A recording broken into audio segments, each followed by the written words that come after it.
ជ័យថ្ងៃមួយខ្ញុំនឹងជោគជ័យ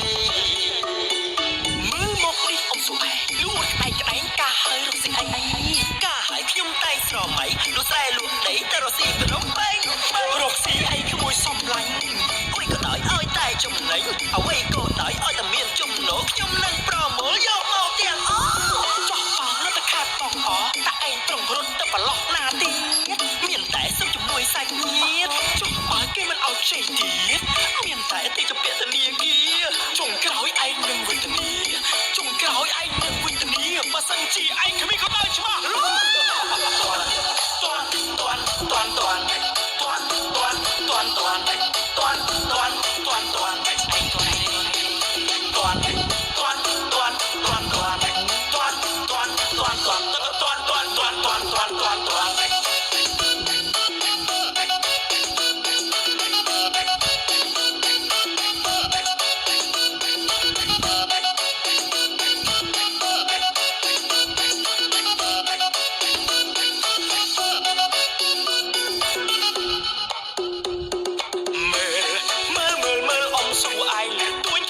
ចង់បានប្រពន្ធចេះធ្វើអីខ្លាំងហើយអាចមិនតន់ទៅឯងរហន់ចង់បានវាម្លេះមើលអ៊ំស៊ូឯងវិញនៅក្មេងចង់ការឆាប់ម៉ែបើចាក់បានគ្នាហើយដេស៊ីផែចំណែជំនាញមិនទាន់ច្បាស់លាស់ផ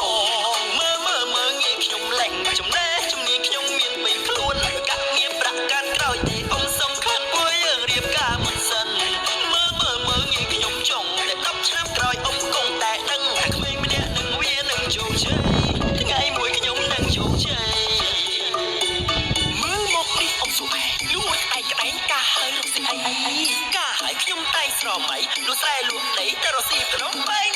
រកស៊ីអីក្មួយសំឡាញ់អុយក៏ដោយឲ្យតែចំណេញអ្វីក៏ដោយឲ្យតែមានចំណូលខ្ញុំនឹងប្រមូលយកមកទាំងអស់ចោះអស់ទៅខាត់បងអតាឯងត្រង់រត់ទៅប្រឡោះណាទៀតមានតែសុំជំនួយសាច់ញាតិចុះបើគេមិនឲ្យជ័យទៀតមានតែទីជាពាក្យធនាគារចុងក្រោយឯងនឹងវេទនាចុងក្រោយឯងនឹងវេទនាបើសិនជាឯងគ្មានក៏ដោយច្បាស់លូ